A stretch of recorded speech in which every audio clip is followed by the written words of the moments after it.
Olá, meus irmãos e amigos, a paz do Senhor, chegando mais uma vez aqui com o programa Palavras da Verdade. Mais um programa para nós, juntamente com você, estudarmos a Palavra de Deus. Jesus, orando pelos seus discípulos, ele disse: Pai, santifica-os na verdade, a tua palavra é a verdade. Essa fala de Jesus está no Evangelho escrito por João, capítulo 17, versículo 17. No programa de hoje, nós daremos sequências à nossa série de estudo baseado no tema Em Defesa da Fé Cristã. E hoje trataremos de um tema muito importante, que é o tema A Encarnação do Verbo. Para você entender sobre o que é esse tema, continue conosco, vai ser um programa abençoado, como de costume. Sempre estamos aqui para juntos com você estudarmos a Palavra de Deus. Conosco, presbítero e professor Jair Cardoso, que neste momento traz a sua saudação. Paz do Senhor, irmão Jair. Paz do Senhor, irmão Alex, a paz do Senhor, nossos irmãos. Nessa noite teremos a oportunidade de estar estudando mais, aprofundando sobre o conhecimento de Jesus Cristo, da palavra do Senhor. Seja muito bem-vindo, que Deus abençoe a tua vida. Tema de hoje, então, estaremos estudando a encarnação do Verbo, em sequência à série de estudos que traz o tema geral de apologética, em defesa da fé cristã, onde nós estaremos aqui tratando dos assuntos que são abordados nas lições da Escola Bíblica Dominical do primeiro trimestre do ano de 2025. E nós estamos chegando hoje ao estudo de número 3, onde nós estaremos tratando sobre o tema A Encarnação do Verbo. O texto áureo está no Evangelho escrito por João, capítulo 1, e o versículo 14, que diz: E o Verbo se fez carne e habitou entre nós, e vimos a sua glória como a glória do unigênito do Pai, cheio de graça e de verdade. A nossa verdade prática, ela nos diz que a vinda do Filho de Deus em forma humana é um fato presenciado por muitas testemunhas, por isso a negação da sua historicidade não se sustenta. Hoje, um tema muito importante, onde nós vamos abordar uma heresia que surgiu desde os primórdios da igreja, onde houveram algumas seitas, algumas filosofias que surgiram com a ideia de negar tanto a deidade de Cristo, bem como a sua encarnação, seu lado humano e também sua morte e ressurreição. Então, o tema de hoje é um tema importante e veremos que é um tema muito atual. Irmão Jair, um tema que de fato se faz necessário, tendo em vista de que muitas vezes as pessoas acabam, pelas informações que se tem na atualidade, muitas coisas que surgem na internet, faz com que as pessoas às vezes acabam aceitando alguns tipos de ensino relacionado à pessoa de Jesus Cristo. E hoje nós vamos entender, irmão Jair, que é importante nós termos uma compreensão genuína e firmada na palavra de Deus. O que nós podemos comentar sobre o tema de hoje, irmão Jair? Nesse trimestre, nós estamos estudando sobre apologética, a defesa da fé cristã, e as heresias que atacam a fé cristã giram não somente na pessoa de Jesus Cristo, mas principalmente em relação à pessoa de Jesus Cristo. E hoje, então, nós vamos iniciar uma série que vai falar sobre a pessoa do Senhor Jesus Cristo, a sua encarnação, a sua divindade, conforme o irmão Alex falou, a divindade dentro da trindade, né, que Deus é triuno. Nós vamos ver também a união do Filho sendo igual ao Pai, a natureza humana e a natureza divina de Jesus e a experiência humana de Jesus Cristo. Então, as heresias que se levantam e do qual nós devemos estar preparados para defender e apresentar a razão da nossa esperança, da fé que há em nós, elas giram em torno de Jesus Cristo. Outras lições nós vamos ver também que giram em torno da pessoa do Espírito Santo, em torno do conceito de pecado, no entorno da salvação. Todas essas lições nós vamos estar vendo nesse trimestre. E hoje nós vamos enfatizar, então, a encarnação do Senhor Jesus Cristo. A encarnação do Verbo é o título da nossa lição. E nós iremos iniciar, então, essa sessão apologética dentro da cristologia com esse tema. E nós vamos ver que a humanidade de Jesus Cristo ela vai ser enfatizada nos 4 evangelhos descritos no Novo Testamento. E o apóstolo João, que faz o evangelho, e ele defende ali no seu evangelho, defendendo a divindade do Senhor Jesus Cristo, ele também mostra que Jesus Cristo é uma pessoa que viveu entre nós, que teve corpo físico humano, e nessa lição nós vamos entender a questão apologética referente à humanidade plena da pessoa do Senhor Jesus Cristo.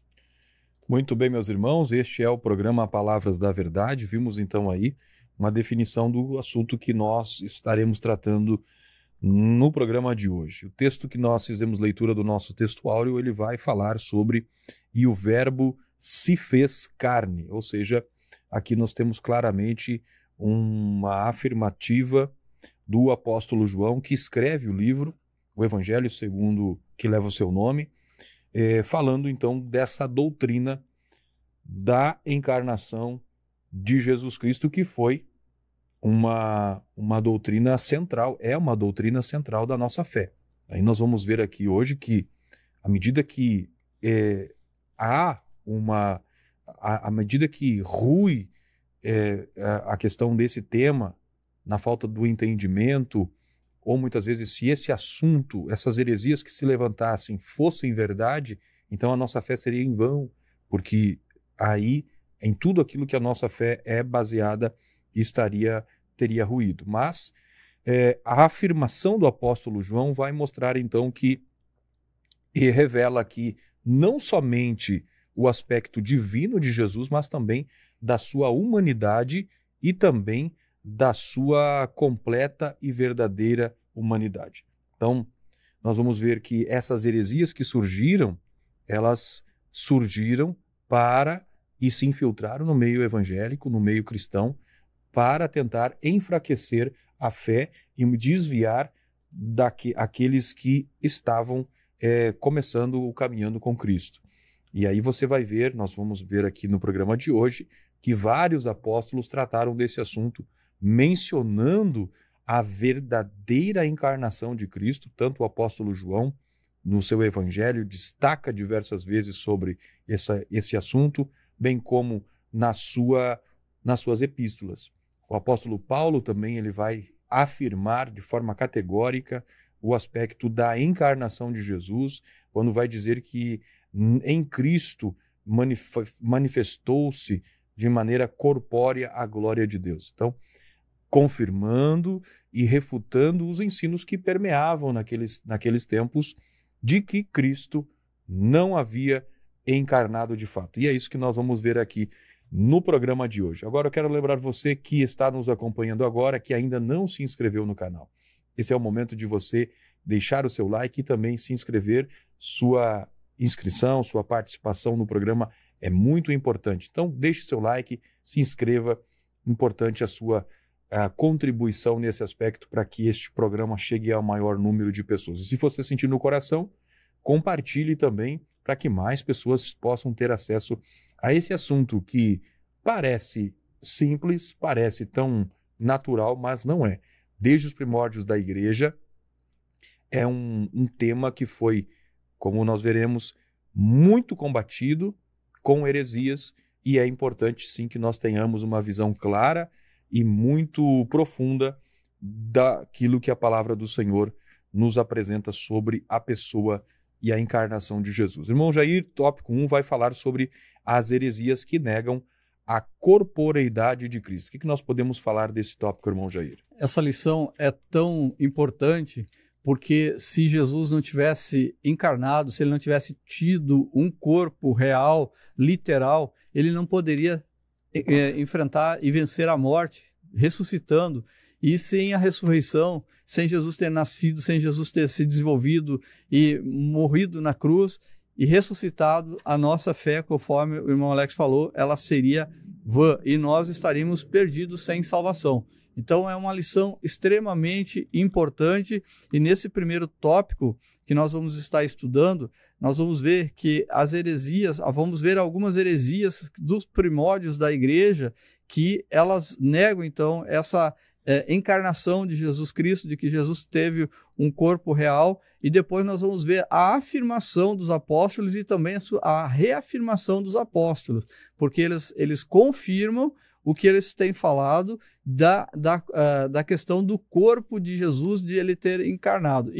E por último, daí nós vamos ver as heresias, como elas estão se revelando para nós nos dias de hoje. Qual é o ramo dentro do cristianismo que ele está carreando, está trazendo nas suas entranhas ali essa mensagem de que nega a encarnação de Jesus Cristo. E nós podemos adiantar aqui que nós vemos a igreja dos Mormons e também a igreja da unificação. Temos outras questões também a nova era, o teosofismo, são correntes cristãs que negam a encarnação de Jesus Cristo. Isso nós vemos, então, até mesmo um movimento contraditório dentro do cristianismo. E vamos, então, comentar sobre o primeiro tópico, que é a heresia que negam a corporeidade de Jesus Cristo. E dentro dessas heresias, ela vai nascer o docetismo. O docetismo, ela é uma corrente filosófica que ela nasce dentro do gnosticismo. E qual é a essência do gnosticismo e vai trazer para o docetismo? A essência é que a matéria ela é essencialmente má e a questão espiritual, o espírito é essencialmente bom. Então, aí nessa questão é que Jesus não poderia se tornar matéria, não poderia se tornar corpo, porque senão a matéria ela é essencialmente má. Então ela nega, ela é o docetismo é uma corrente dentro do gnosticismo e vai apresentar então essa questão de que a matéria ela é má. E o docetismo ela tem uma expressão, ela significa aparência. Então, o que o docetismo está dizendo? Que Jesus Cristo ele não teve um corpo, mas sim uma aparência de um corpo físico, que ele surgia, aparecia, e essa heresia ela é tida dentro da história da igreja como uma das mais antigas, e ela consiste em negar veementemente que Jesus Cristo tivesse tido um corpo físico de carne e osso, né, conforme a humanidade.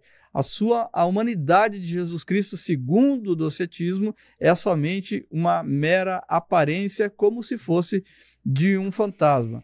E o que esses adeptos a essa heresia, eles ensinavam? Eles ensinavam muitas coisas fora da Bíblia, fora das Escrituras e também contrário à palavra de Deus. Nós vamos nos deter nessa lição, o nosso enfoque será na humanidade, destacando a humanidade de Jesus Cristo, ele sendo como um verdadeiro homem. Nós temos nos evangelhos, principalmente o evangelho de Lucas, que ele foi escrito exatamente para mostrar o relacionamento, a identificação de Jesus Cristo com o ser humano e como ser humano. Então, no evangelho de Lucas, que é esse evangelho que demonstra mais claramente a humanidade de Jesus Cristo, nós vamos ver Jesus Cristo tendo ali parentes, tendo amigos, parentes como Zacarias e Isabel, como seu pai e sua mãe, Maria, sua genitora, e José. Nós vamos ver que ele teve vizinhos, teve primos destacados. Nós vamos ver que teve também outros contatos com pessoas humanas, como Simeão e como Ana. Então, o livro, o Evangelho de Lucas, ele vai trazer essa essência desde o nascimento de Jesus Cristo, antes mesmo da anunciação da gravidez, de que Maria seria achada grávida, esperando o Senhor Jesus Cristo. E isso vai contar, então, toda a história da infância de Jesus Cristo, as fugas que teve que fazer para o Egito, e também temos no Evangelho de Lucas o relato da infância de Jesus Cristo, do seu desenvolvimento físico, seu desenvolvimento intelectual e seu desenvolvimento espiritual, porque Jesus crescia em estatura e espiritualmente também, conhecimento, intelectualmente, na presença dos homens e na presença de Deus, conforme o relato de Lucas. E o que esses os primeiros ou os principais hereges, né, que defendiam o docetismo e defendiam essa crença de que Jesus Cristo não tivesse um corpo humano, mas simplesmente uma aparência. Então, os primeiros que surgem, os primeiros hereges ou heresiarcas, eles negam Jesus Cristo, que Jesus Cristo tenha vindo em carne. Nós vamos ver o primeiro deles que aparece é um cidadão chamado Cerinto, que negava o nascimento virginal de Jesus Cristo e ensinava o docetismo. Ele foi contemporâneo de João, o apóstolo João, em Éfeso. Depois nós vamos ver Saturnino, o principal representante do gnosticismo sírio, que é também uma outra corrente do gnosticismo, ensinava que Jesus Cristo não nasceu, não teve forma nem corpo. Ele foi simplesmente visto de forma humana em mera aparência. Parecia, segundo aqui o Saturnino, parecia ser uma pessoa, mas não tinha essência, não tinha literal, não era carne. E nós vemos também Marcião, que é outro herege que negava ser Cristo verdadeiramente humano, mas quanto ao seu corpo. E não se sabe se, na opinião dele, era apenas uma aparência ou uma substância etérea. Mas a Bíblia, ela declara enfaticamente de que Jesus Cristo nasceu, até mesmo o local, diz onde que Jesus nasceu em Belém da Judéia, a época registrada na Bíblia também, na época do reinado de César Augusto, imperador romano. Lucas descreve isso no capítulo 2, verso 1, e a Bíblia também fala do corpo físico de Jesus Cristo. Em diversos momentos a Bíblia está falando sobre o corpo físico de Jesus Cristo. Vale a pena a gente falar sobre Marcião, porque Marcião ele começa a reunir livros de interesse dele, livros da Bíblia, até livros verdadeiros que estão na nossa Bíblia de hoje, só que ele foi recortando passagens das Escrituras, tirando dos livros a questão aqui da humanidade de Jesus Cristo. E ele foi anexando também algumas cartas de Paulo, algumas, não as cartas pastorais, mas as cartas para as igrejas, e assim Marcião, então, ele vamos dizer que ele, devido a ele está compilando um livro. A Bíblia, então, começou a ser juntada, os evangelhos serem juntados, as epístolas de Paulo serem juntadas, todas elas de uma forma coerente, e não incluindo ali até mesmo livros apócrifos, como tem na história o Evangelho dos Hebreus, por exemplo, que é um livro apócrifo que estava sendo reunido por Marcião. Então, a Bíblia, ela nos dá certezas absolutas de que Jesus Cristo, ele encarnou, e nós também temos aqui comprovações bíblicas históricas, que Jesus nasceu no reinado de César Augusto, e nós vamos ver também mais adiante que a morte de Jesus Cristo se deu também de uma forma histórica perante Pôncio Pilatos, e a gente vai estar aprofundando. Nesse tópico a gente vê que Jesus Cristo, mesmo sendo Deus, ele se tornou homem e desenvolveu de uma forma natural, de uma forma física, de uma forma intelectual e também espiritual, assim como cada um de nós. Muito bem, meus irmãos, este é o programa Palavras da Verdade. Vimos então o tópico primeiro, falando sobre heresias que negam a corporeidade de Cristo. Vimos aí então esse pensamento que é uma ramificação do pensamento do gnosticismo, aonde afirmava na sua propagação do seu entendimento a respeito de que Cristo não havia então encarnado, sua manifestação, Sua obra não foi em um corpo, pois eles acreditavam que apenas o espírito poderia ser algo bom e o corpo físico não poderia ser algo bom. E então eles afirmavam que Jesus ele não era um homem, como nós veremos ainda em outros programas e veremos ainda hoje sobre o seu nascimento, mas que ele não possuía um corpo físico e real. Então nós vimos aqui uma negação clara do aspecto tanto das profecias que anunciaram, como veremos, a vinda e o nascimento de Jesus, bem como negavam os fatos históricos, conforme nós veremos aqui. É uma doutrina, era um pensamento filosófico e infiltrado no seio da igreja. E nós percebemos que isso trouxe prejuízos para aquele tempo. Nós percebemos que hoje temos, como o irmão Jair mencionou, algumas organizações, algumas seitas e religiões que negam esse aspecto da divindade de Cristo e também o aspecto da sua humanidade, mas nos primórdios da igreja isso era muito forte. Então, a força com que surgiam esses pensamentos traziam muito prejuízo para o povo de Deus, para a igreja do Senhor que estava crescendo cada dia mais, né? Então nós percebemos que no primórdio da igreja, a igreja já sofria com esses ataques e foi necessário alguém fazer a defesa da fé.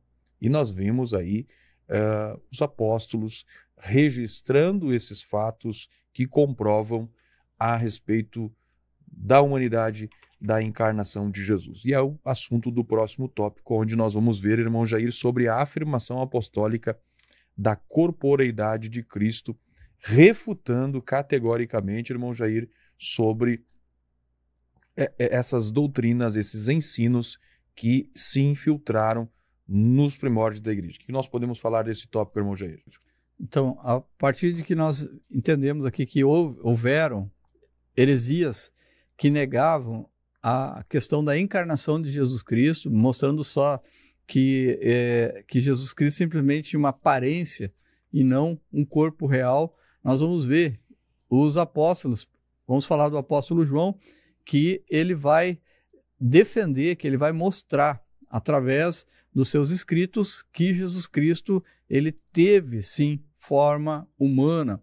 Nós vamos ver não só nos escritos de João, mas todos os evangelhos de Mateus, Marcos e Lucas, que são sinóticos, porque eles são similares, apresentam pontos semelhantes, eles vão apresentar Jesus ressaltando os seus aspectos humanos, principalmente o evangelho de Lucas.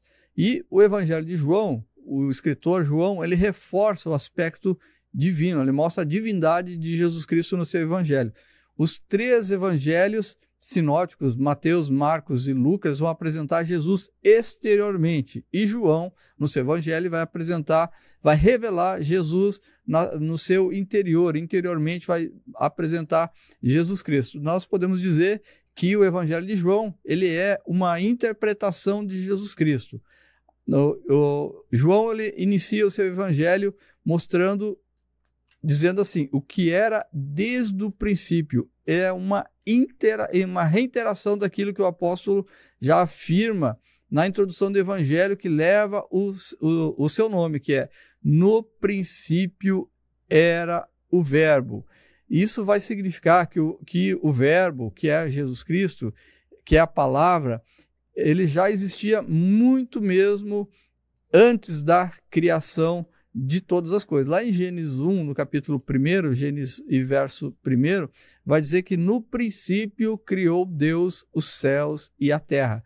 E João está dizendo que no princípio era o verbo, mas o princípio aqui do Evangelho de João é anterior ao princípio que está lá em Gênesis capítulo 1, verso 1, porque lá é o princípio da criação. E Jesus Cristo, ele já existia, ele sempre existiu, muito mesmo antes da criação. Mas João nunca perde de vista que o Verbo se fez carne. Ele não se contenta, João não se contenta apenas com isso, mas apresenta detalhes importantes, esclarecendo ainda mais. É que o Verbo não somente se fez carne, mas que, para não deixar dúvida alguma, habitou entre nós, o que João fala. E não somente habitou, mas como foi visto pelas pessoas, com muitas e muitas testemunhas. E João vai reafirmar essa afirmação, ele vai reafirmar essa assertiva que ele coloca no versículo 1, que no princípio era o Verbo. O apóstolo vai reiterar o que afirma na introdução desse evangelho. O que vimos com os nossos olhos e o que temos contemplado e as nossas mãos tocaram da palavra da vida, isso pode parecer até mesmo uma redundância. Vimos com os nossos olhos, mas o propósito de João é mostrar, é enfatizar, é não deixar dúvida alguma de que o Senhor Jesus Cristo, ele veio ao mundo, em carne a esse mundo, e que ele pôde ser tocado, que ele pôde ser visto, que ele com os apóstolos e principalmente com João, dando testemunho dele, conviveu. Nós vamos ver que a própria história também, não somente a Bíblia, mas a gente vai contemplar a história que Jesus nasce, então, sob o reinado de César Augusto, registrado na Bíblia, em Lucas capítulo 2, verso 1, e também que o próprio Pôncio Pilatos, Jesus, ele sofreu quando esse governador estava ali na província da Judéia. Ele padeceu nas mãos de um personagem da história, comprovado pela história.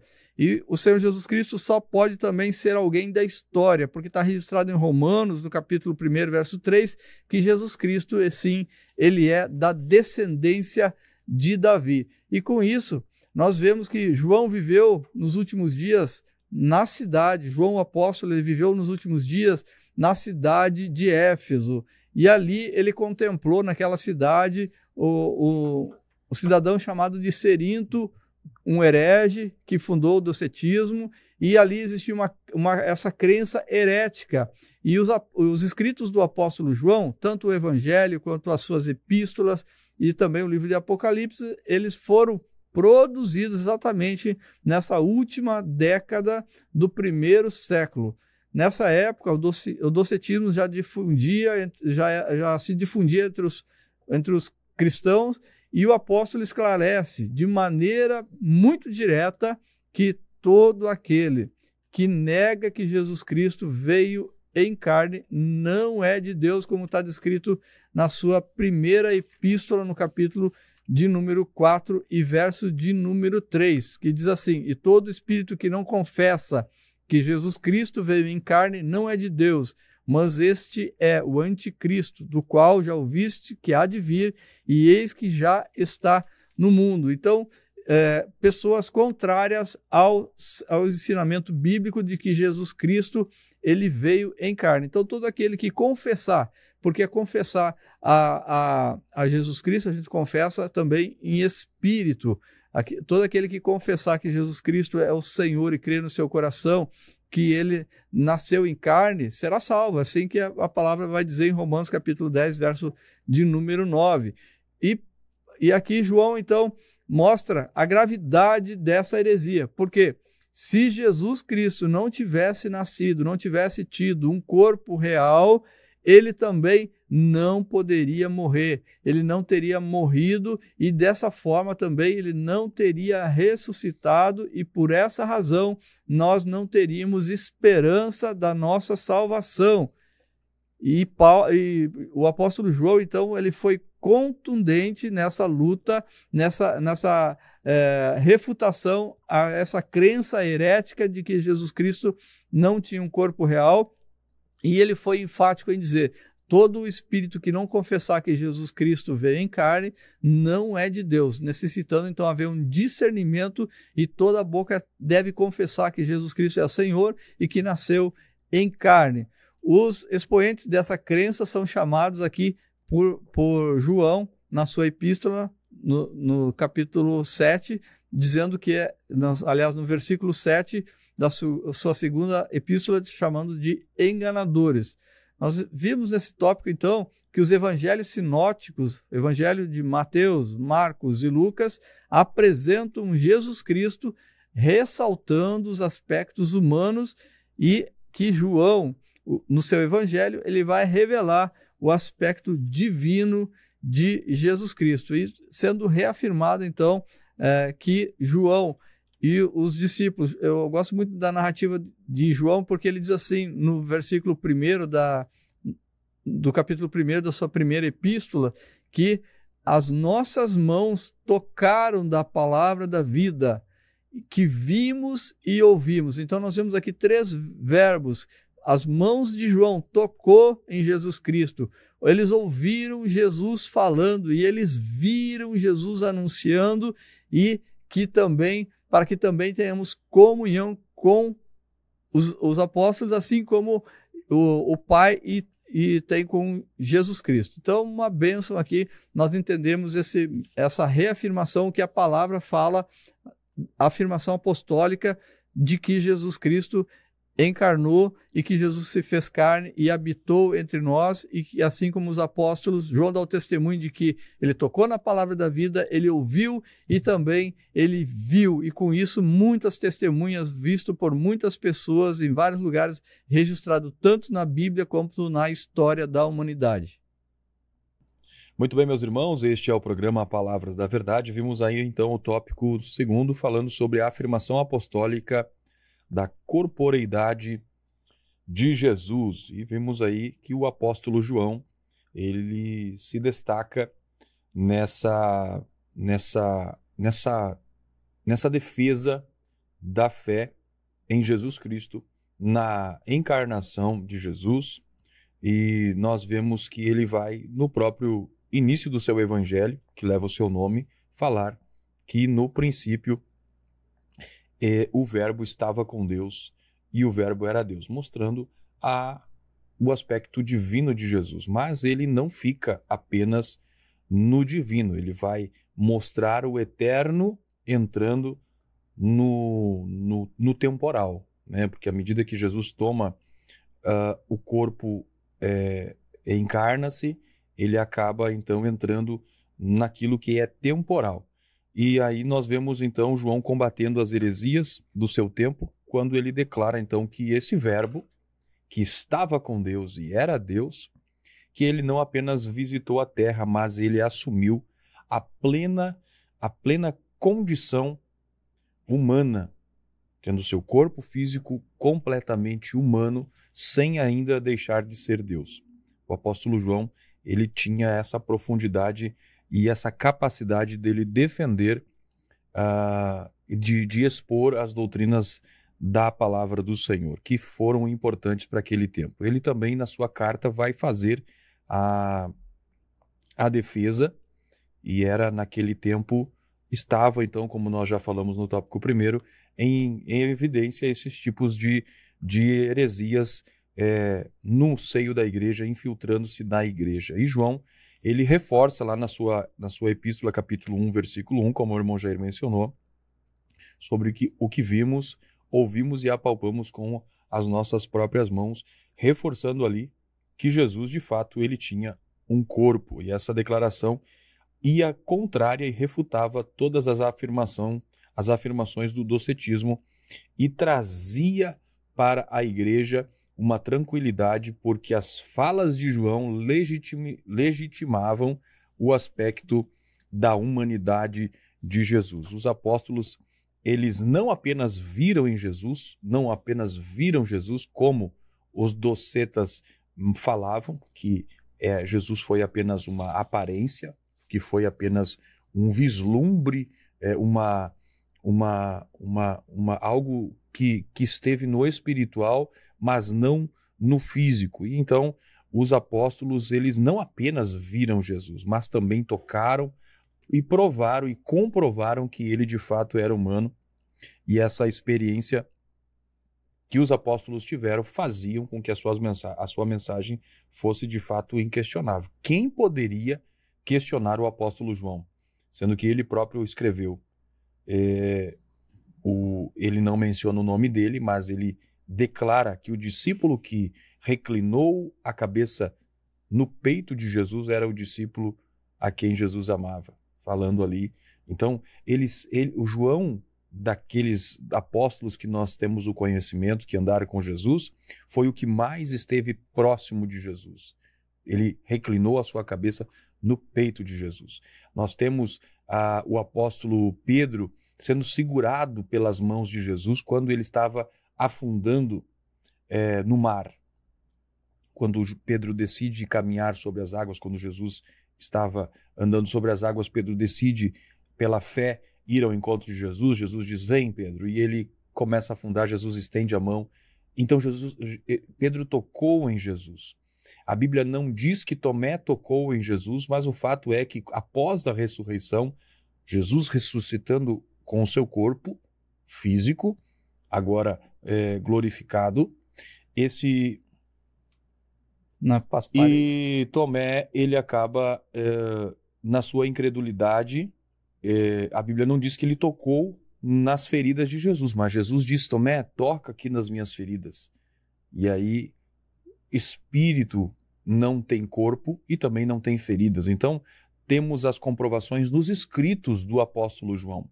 Foi João que escreveu a respeito dessa experiência da dúvida de Tomé, e o fato de que Tomé viu a Jesus ali ressuscitado no seu corpo, do qual eles conheciam. O próprio João vai relatar, irmão Jair, lá no capítulo 21 e 21 do seu evangelho, que os discípulos haviam voltado para o mar para pescar depois da ressurreição de Jesus.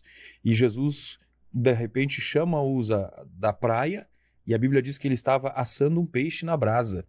E aí chama eles de amigos, e de repente João reconhece Jesus e diz, é Jesus que está na praia. E Pedro, que havia tirado a sua roupa, ele se veste e vai nadando até encontrar com Jesus.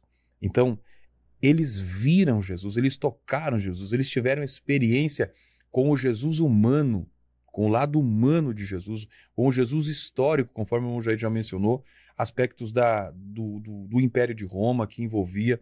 Então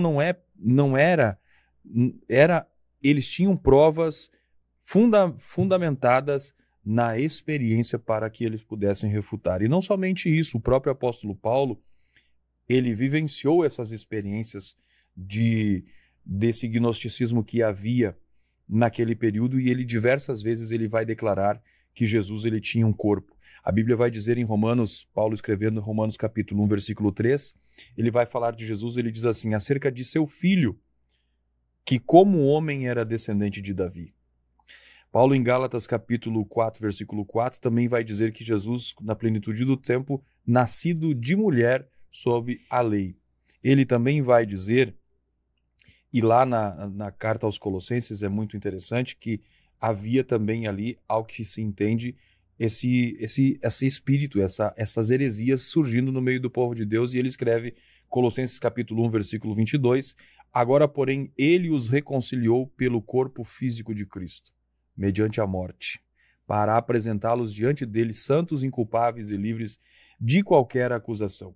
E diversos outros textos, o próprio apóstolo Paulo vai ratificar esse aspecto de que Jesus era Deus, 100% Deus, mas também 100% humano. Jesus não foi uma aparição, uma imaginação, um fruto de uma possessão. Jesus não era um espírito que possuiu o corpo de outro homem, não.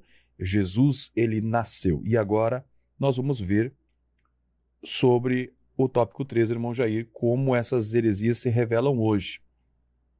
E nós vamos perceber que essas heresias que se revelam hoje, elas têm consequências e influências desses pensamentos filosóficos antigos e que também trazem seus problemas no seio da igreja, ou melhor, também no engano de pessoas que vivem no erro dessas doutrinas. O que nós podemos falar do tópico 3º, irmão Jair?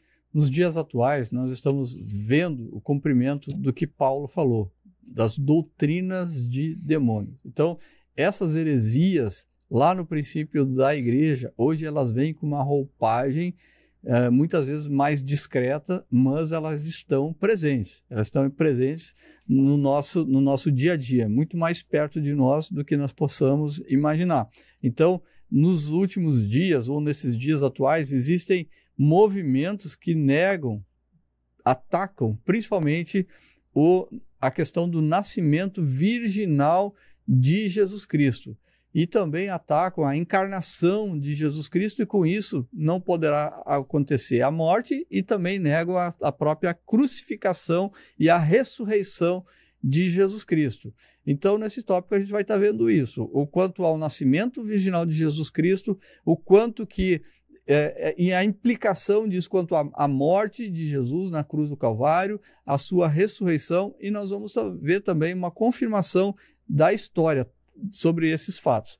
Nós vamos ver que esses movimentos que negam o nascimento virginal de Jesus, nós temos alguns movimentos hoje que são mais abertamente, outros são mais discretos. Nós vemos que existe até uma corrente cristã que diz que Jesus, não nega que Jesus nasceu não nega o nascimento virginal de Jesus, mas permanece Maria virgem, permanece a virgindade de Maria. Então, também ela está incluída nessa forma aqui de negar o nascimento virginal de Jesus, que foi profetizado, foi falado pelo profeta, por Deus, através do profeta Isaías, no capítulo 7 e verso 14, que diz: portanto, o mesmo Senhor vos dará um sinal, eis que uma virgem conceberá e dará à luz um filho. Vou deixar para o irmão Alex depois explicar essa parte, e o seu nome será o Emanuel. Então, nós vemos que existe aqui a Bíblia vai anunciar de antemão a concepção virginal do Senhor Jesus Cristo desde o Antigo Testamento, e nós vemos nos dias de hoje, além desse segmento religioso que não nega o nascimento virginal de Jesus, mas diz que Maria continua virgem mesmo após o nascimento. Mas nós temos outros segmentos, como os Mormons e também a Igreja da Unificação. Eles vão ensinar que Jesus não foi gerado pelo Espírito Santo. Nós vamos ver, por exemplo, os Mormons. Os Mormons, para eles, Jesus é literalmente o Filho espiritual e físico de Deus Pai. O que significa isso? Que eles não creem, ou melhor, eles creem que Jesus foi concebido por Maria através de um ato físico ou espiritual, e que Jesus nasceu literalmente, porque ele foi concebido conforme todos os seres humanos foram concebidos, e não de uma maneira virginal. E isso vai diferenciar da crença que nós temos na Bíblia, do que a Bíblia nos mostra, que Jesus foi concebido aqui de uma maneira sobrenatural, e quando ele quando ele nasceu conforme todas as outras crianças nasceram, todo ser humano nasceu. Então, nós vemos esse entendimento aqui da Igreja de Jesus Cristo dos Santos dos Últimos Dias, que é a Igreja dos Mormons. Outra heresia também nesse campo, que nega o nascimento virginal de Jesus Cristo, é a Igreja da Unificação, fundada pelo reverendo Moon. Essa Igreja da Unificação, ela vai considerar Jesus Cristo como um redentor, ou seja, como um salvador, mas incompleto. A missão, eles dizem que a missão de salvação de Jesus não foi totalmente cumprida, exatamente devido à crucificação, que para eles é a humilhação. Então, teria que ter um casamento espiritual e físico perfeito, e como Jesus não casou, então ele não poderia completar a salvação, e por isso que o reverendo Moon e sua esposa então vieram completar segundo a crença desse segmento. O que eles fazem? Eles minimizam a suficiência da obra da encarnação e redentora de Jesus Cristo. Por quê, irmão Alex? Porque se nega que Jesus não é o Redentor suficiente, nega também a encarnação. Então ele está negando a suficiência da obra da encarnação e da redenção do Senhor Jesus Cristo, reinterpretam de uma nova roupagem a missão e a natureza da obra do Senhor Jesus Cristo. Nós temos também outras correntes contemporâneas, como a corrente chamada Nova Era ou New Age, que vai mostrar um Jesus Cristo não nascido de uma forma, de uma maneira literal, e muito menos eles negam também o nascimento virginal de Jesus Cristo, mostrando ele um Jesus, um mestre que foi como um guia espiritual. A mesma forma também a teosofia, que é inspirada por Helena Blavatsky, que vai ensinar que Jesus Cristo foi um veículo, sim, para o Cristo cósmico, ou uma consciência divina, metafísica, algo voltado aí para o misticismo, ecoando essas ideias, então, de que Jesus Cristo sendo separado do homem e separado do divino. Então, todas essas crenças, elas vão negar, de uma forma, a encarnação de Jesus Cristo. E como nega a encarnação de Jesus Cristo? Também negando o nascimento virginal de Jesus Cristo, que nós vimos anunciado no Antigo Testamento, Isaías capítulo 7, verso 14, e o cumprimento histórico, então, mostrado no Novo Testamento, nos Evangelhos e também em si, nas epístolas de Paulo, mostrando que Jesus foi gerado, sim, pelo Espírito Santo, inclusive descrito lá em Lucas capítulo 1, verso 35, que diz o anjo Gabriel, destacando ali o que o anjo Gabriel disse a Maria: descerá sobre ti o Espírito Santo e a virtude do Altíssimo te cobrirá com a sua sombra, registrando ali a concepção milagrosa, a concepção sobrenatural de Jesus Cristo, e Maria não tendo relação com um homem, e sim, de uma maneira sobrenatural, Maria achou-se concebendo, então, o Senhor Jesus Cristo. E a implicação de negar a encarnação de Jesus Cristo, do seu nascimento como ser humano, vai trazer implicações quanto à morte de Jesus e também à sua ressurreição. Nós vamos ver que existem algumas heresias gnósticas, principalmente lá do Egito, que negam a crucificação de Jesus Cristo. De que forma? Eles vão dizer que não foi Jesus que foi crucificado, mas sim foi Simão o Cirineu, que foi transfigurado e foi equivocadamente crucificado no lugar de Jesus Cristo. Ou seja, Simão Cirineu foi aquele que ajudou a Jesus a carregar a cruz, e que ele foi ali surrado, foi transfigurado, foi desfigurado até que não pôde identificar, e que Jesus ficou fora da cruz, mostrando assim que Cristo apenas presenciou a crucificação de Simão, seu suposto sósia. Nós vamos também ver nos escritos do islamismo, o Alcorão, o livro sagrado dos muçulmanos, sendo essa a principal fonte espiritual do islamismo, ele declara, seguindo essa linha do gnóstico lá do Egito, declara que o Senhor Jesus Cristo não foi crucificado e que tudo não passou de uma simulação. Está lá no Alcorão, na Sumatra 4, equivalendo para nós capítulos e versículos 57 a 58. E nas próprias notas de explicação de rodapé nas edições do Alcorão, eles afirmam que um sósia de Jesus Cristo foi levado à cruz. E isso parece aquela ideia lá do gnóstico lá do Egito, Basiledes é o nome desse senhor, e desse cidadão. E essa doutrina, ela é contrária aos ensinamentos bíblicos, ao pensamento bíblico e também os fatos históricos demonstrados e registrados pela história da humanidade. A Bíblia ensina enfaticamente que Jesus morreu e ressuscitou dentre os mortos. E nós temos a confirmação histórica da morte e da ressurreição de Jesus Cristo. A confirmação bíblica, elas são fatos incontestáveis.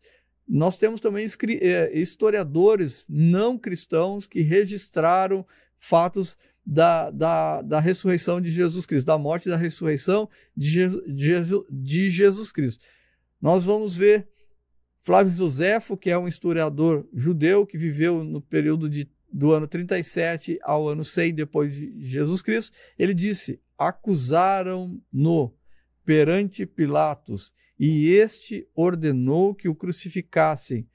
Os que o haviam amado durante a sua vida não o abandonaram depois da morte. O historiador romano Tácito escreveu: aquele de quem levavam o nome Cristo foi executado no reinado de Tibério pelo procurador Pôncio Pilatos. A Bíblia declara que Jesus Cristo, depois de ter padecido, se apresentou vivo, com muitas e infalíveis provas, Atos, capítulo 1, versículo 3. Nós vemos então, irmão Alex, aí a confirmação bíblica e a confirmação histórica da morte de Jesus Cristo, sendo isso um fato incontestável.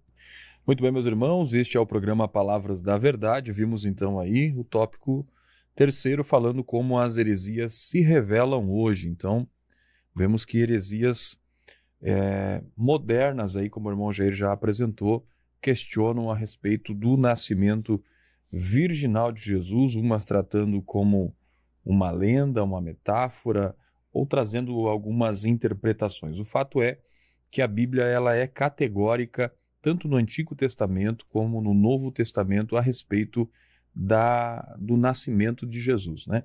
Nós vimos lá, como o irmão Jair mencionou, Isaías capítulo 7, versículo 14, que ele vai falar sobre a promessa, a profecia de Isaías, esse Isaías que foi o profeta que mais falou a respeito da vida, do ministério de Jesus, do Filho de Deus, o ungido, o enviado. E lá no capítulo 7, versículo 14, ele vai dizer: portanto, o Senhor mesmo vos dará um sinal. E ali ele vai destacar como se dará esse sinal. Esse sinal mencionado ali por Isaías é um termo que em hebraico significa milagre. É o mesmo termo utilizado quando fala dos milagres que aconteceram, ou sinais que aconteceram na retirada do povo de Israel do Egito, quando o Senhor conduziu o povo para a terra prometida. Então, esse evento que Isaías estava se referindo era um evento que estaria envolto num milagre, em algo que iria contra a lógica humana. E nós vemos ali o profeta dizendo: eis que a Virgem conceberá.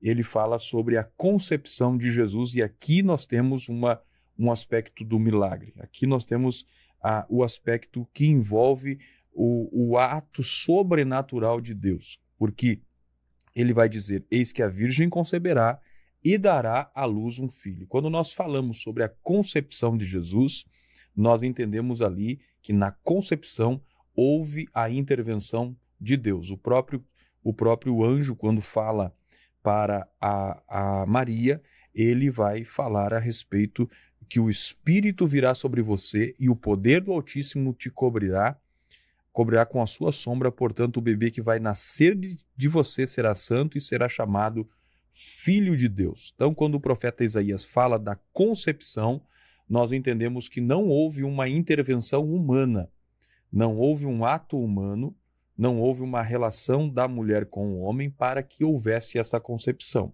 E nós entendemos que quando há a concepção, nós entendemos que a partir dali a vida já é santa, já é sacra, já é um ser vivente. E nesse momento da concepção, que o Espírito Santo do Senhor vem sobre Maria, então ali é gerado então o Filho de Deus no ventre daquela mulher, com um ato única e exclusiva da parte de Deus.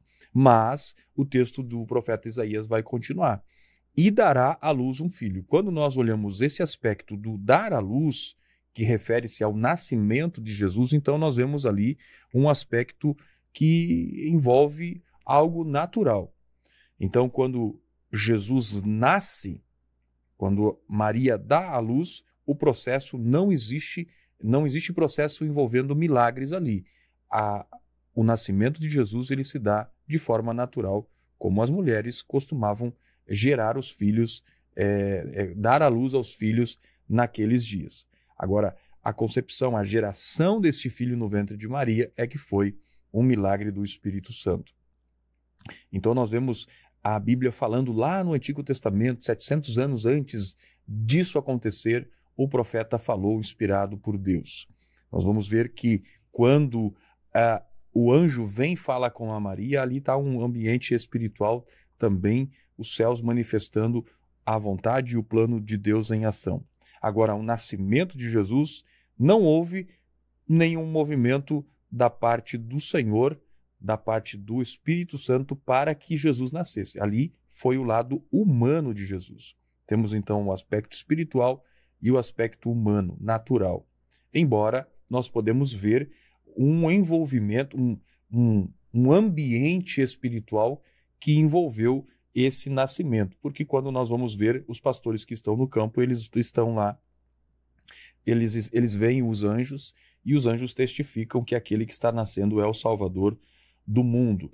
Então, há as teologias, há esses ensinos que negam a veracidade do nascimento virginal de Jesus e todos eles podem ser refutados porque houveram provas, tanto as profecias que anunciaram, bem como os fatos que aconteceram. A Bíblia vai narrar que Jesus recebe a visita, ele lá no berço, logo após ter nascido, algum tempo depois, recebe a visita dos magos do Oriente e eles vieram e atestaram que havia nascido o Messias, bem como os eventos que aconteceram, a mortandade por Herodes tentando matar o Filho de Deus que havia nascido, o Messias.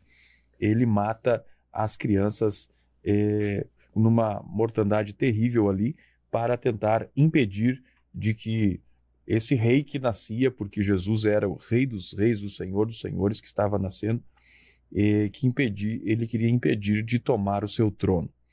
Mas nós vemos a palavra do Senhor sendo fiel e verdadeira quando relata tudo isso para que nós entendamos que o nascimento de Jesus, a concepção de Jesus, o nascimento de Jesus, tudo isso foi num plano divino, não foi um acidente, como o irmão Jair mencionou, lá em Gênesis capítulo 3, versículo 15, o Senhor já estava colocando em ação o plano da vinda do Salvador Jesus. Quando o Senhor fala não para Adão, não para Eva, mas fala para a serpente, que da semente da mulher viria ao mundo, ele pisaria nesta terra, mas a obra que ele realizaria derrotaria todas as obras e o poder de Satanás, provando que o nosso Deus não é um Deus que é pego de surpresa, mas é um Deus que planeja.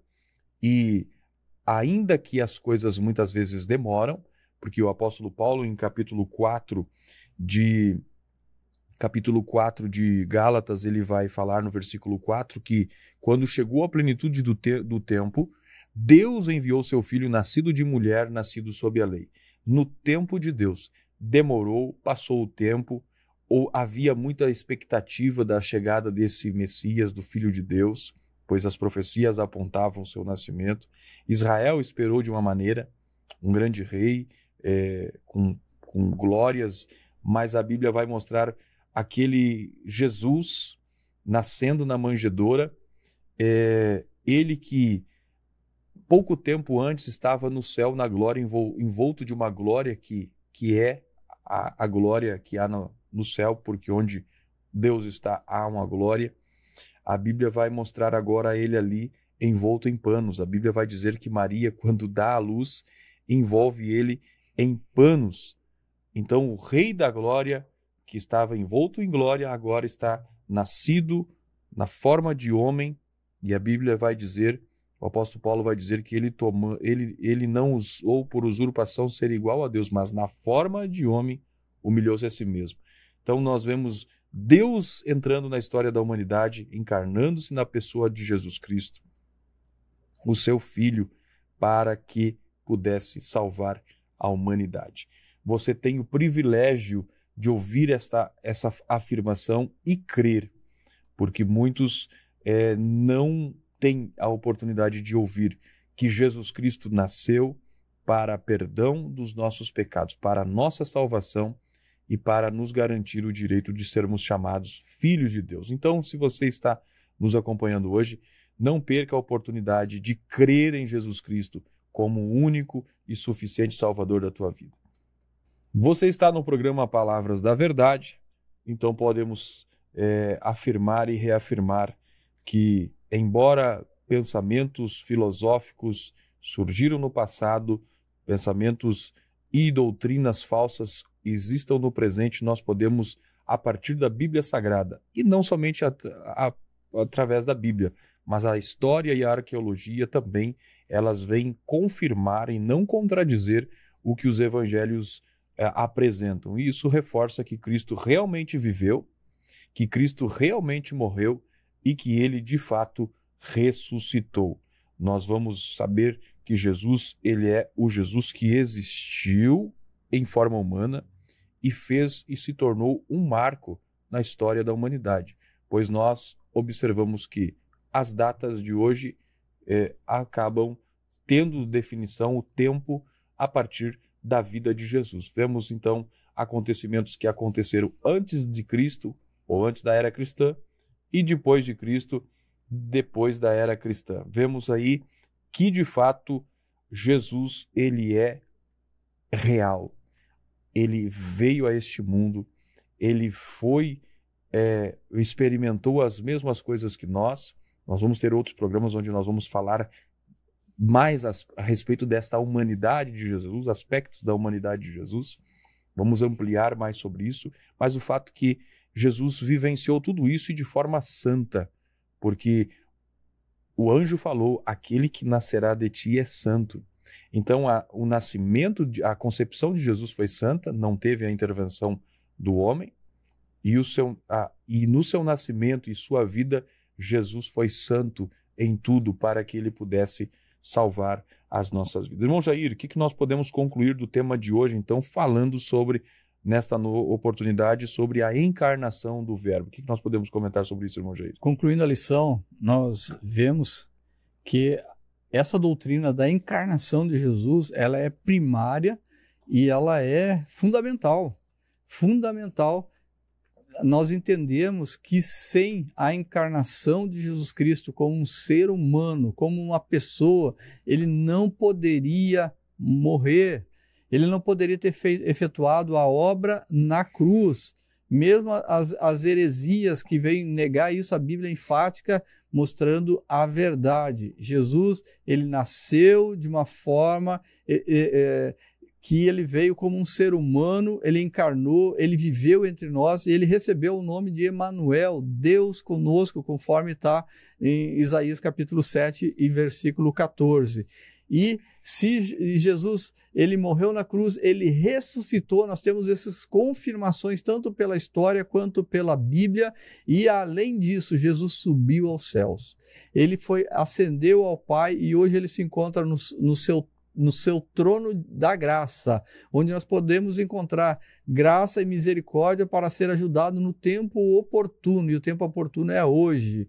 E o Evangelho fala que Jesus Cristo breve voltará. Então, todo esse ciclo de nascer, de desenvolver como ser humano, de morrer, ressuscitar, subir aos céus e voltar, a primeira partida, o primeiro entendimento é que Jesus encarnou, que ele nasceu de uma forma virginal, conforme as Escrituras, e nós temos que crer isso, e nós não podemos dar ouvidos a doutrinas falsas, a doutrinas de demônios que estão nos nossos dias permeando tão de perto as nossas vidas, e sim, nós temos que nos focar no que diz Deus, no que Deus está falando através da sua palavra, que Deus deixou essa palavra para nos guiar, para que nós fôssemos conduzidos por Ele, pela sua palavra, pelo seu Espírito, pelo caminho da verdade. E Jesus Cristo disse: eu sou o caminho, a verdade e a vida.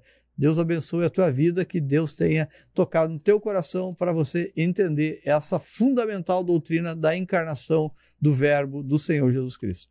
Muito bem, meus irmãos, tema de hoje, a encarnação do Verbo, esta que é uma verdade inegociável. Cristo, sendo Deus, ele assumiu a natureza humana para realizar a nossa redenção. Ele se fez homem para que pudéssemos nós tornarmos filhos de Deus. E nós, com esta verdade, precisamos anunciar. Jesus veio a este mundo e ele morreu, ressuscitou para a glória de Deus e para a nossa salvação. Que você possa entregar a sua vida a Jesus, entregar os seus caminhos ao Senhor, aceitá-lo como seu único e suficiente Salvador e confessar e reconhecer que Jesus Cristo veio a este mundo para te salvar e que você precisa de salvação. Nós queremos orar por você neste momento, orar pela sua casa, pela sua família, e se você tem uma necessidade, apresente ao Senhor. O Senhor, ele passou por tantas coisas aqui nesta terra. Passou fome, ele sentiu fome, ele sentiu sede, ele sentiu sono, aspectos da sua humanidade. Ele conhece as necessidades humanas e ele entende aquilo que você precisa. Então você pode clamar por ele neste momento. Ele é bondoso, ele é gracioso e ele pode te atender. Vamos orar. Querido Deus e Pai, em nome de Jesus, o teu Filho amado, a quem o Senhor enviou a esta terra para a nossa salvação. Queremos te louvar e agradecer por este tempo que passamos aqui, meditando na sua palavra, Senhor. Ó Deus e Pai, agradecemos pela tua palavra que tu nos deixaste, Senhor, que nos direciona, que, Senhor, nos anima, que nos enche de esperança, Senhor. A tua palavra que coloca luz sobre o nosso caminho e de que abre o nosso entendimento para compreender, Senhor, o teu plano para as nossas vidas. Obrigado, Senhor, porque o Senhor nos concedeu de poder estar meditando aqui neste momento tão sublime, Senhor, tão gracioso, de uma forma extraordinária em que o Senhor demonstrou seu amor pela humanidade quando o teu Filho deste a esta terra, nascendo, Senhor, de uma mulher, para, Senhor, através da sua vida, do seu corpo ser rasgado, do seu sangue vertido, poder conquistar a salvação de todos nós. Queremos agradecer ao Senhor, porque o Senhor nos concede esta bendita revelação. Deus e Pai, as pessoas que estão nos acompanhando neste momento, pedimos sobre eles a tua graça, a quem está te aceitando como Salvador, reconciliando. Ó Deus, quem sabe alguém está passando por esta programação, tentando entender aquilo que nós estamos falando, pedimos sobre eles a tua bênção, que o teu Espírito Santo ilumine o seu entendimento, Senhor, e que eles possam confessar a ti como Salvador. Oramos, Senhor, pelas necessidades, pelos enfermos. Oramos, Senhor Jesus, pelas finanças, oramos, Senhor, pela família, pelos filhos, pelos casais que nos acompanham e pedimos sobre eles tua bênção, proteção, livramento, provisão, a tua mão estendida sobre eles, tua mão de poder, de graça e de misericórdia. Em nome de Jesus, Senhor, obrigado. Amém e amém. Queridos irmãos, chegamos ao final do programa Palavras da Verdade. Irmão Jair, suas considerações finais. Mais uma vez, uma grande oportunidade, uma grande honra de ter estado com vocês. E semana que vem, querendo Deus, estaremos de novo estudando a palavra do Senhor. Deus te abençoe. Meus irmãos, próximo programa estaremos estudando sobre Deus é triuno, um tema extraordinário. Vamos ver como a Bíblia apresenta a Trindade divina. Você não pode perder este programa. Venha acompanhar o estudo da palavra de Deus, venha com fome da palavra, venha com desejo de receber a palavra. Eu tenho certeza que será um programa abençoado. Deus abençoe sua casa, sua família, um ótimo final de semana e até o próximo programa, se Deus assim nos permitir. Até lá, na paz do Senhor.